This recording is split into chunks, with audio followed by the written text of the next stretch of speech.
की तरह कानूनी सुरक्षा देना और इस कानून के लागू होने के बाद अगर कोई जानबूझकर वंदे मातरम का अपमान करता है या गीत में रुकावट डालता है तो 3 साल की जेल और जुर्माना दोनों हो सकते हैं। संबित पात्रा क्या कुछ कह रहे हैं? बीजेपी की प्रेस कॉन्फ्रेंस चल रही है, सुनिए।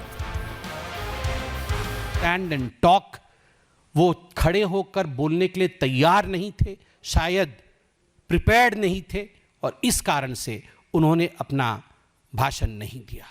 कोई प्रश्न हो तो अवश्य पूछे।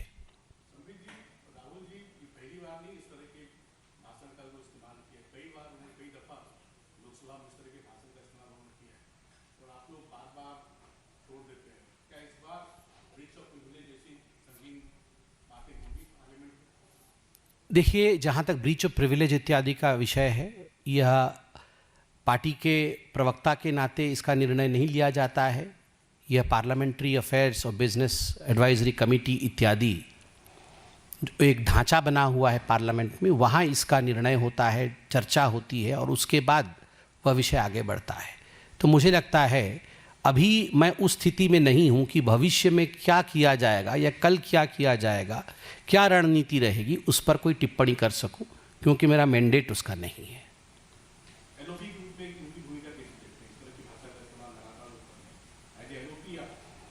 न केवल असंसदीय है बल्कि रूल 353 के खिलाफ है।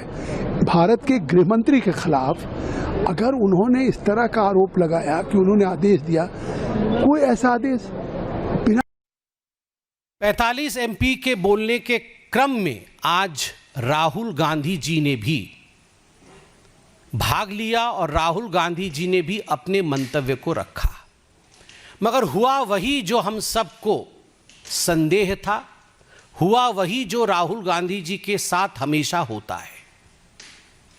झूठ का पुलिंदा, देश को भ्रमित करने की कोशिश,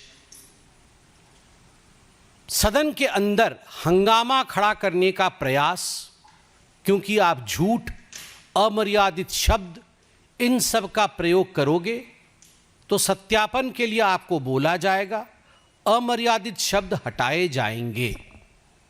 तो आज वही हुआ है। राहुल गांधी जी के पास कोई तथ्य नहीं थे।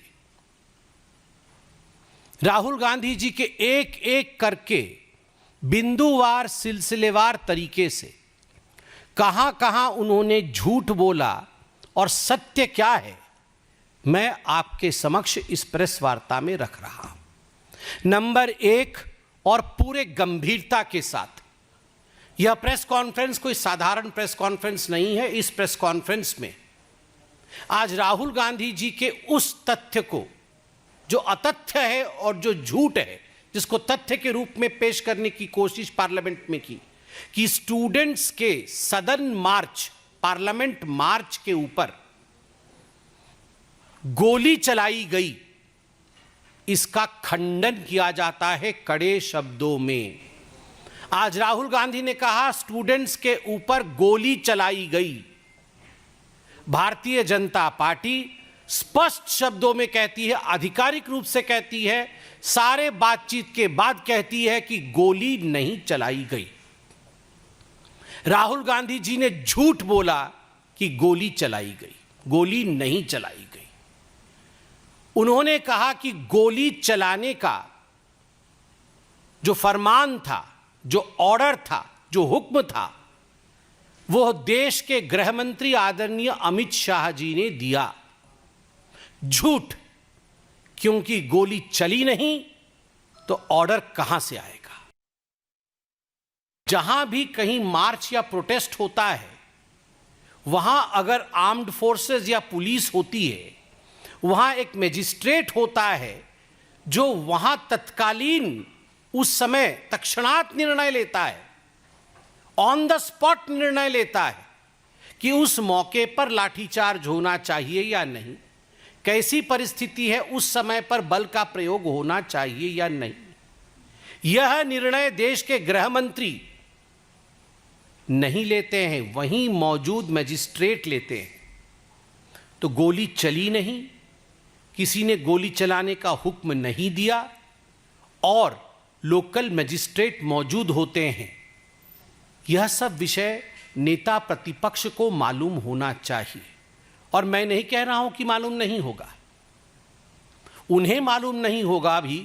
तो बीच बीच में मैं देख रहा था प्रियंका जी आके उनके कान में कुछ बता रही थी, बाकी लोग उनके कान में कुछ बता रहे थे, अर्थात वो उनको सत्य से अवगत करा रहे होंगे। मगर फिर भी जागते हुए जो लोग सोना चाहते हैं उनको जगाया नहीं जा सकता है। राहुल गांधी जी भ्रम फैलाने के लिए गोली चलाने की बात कही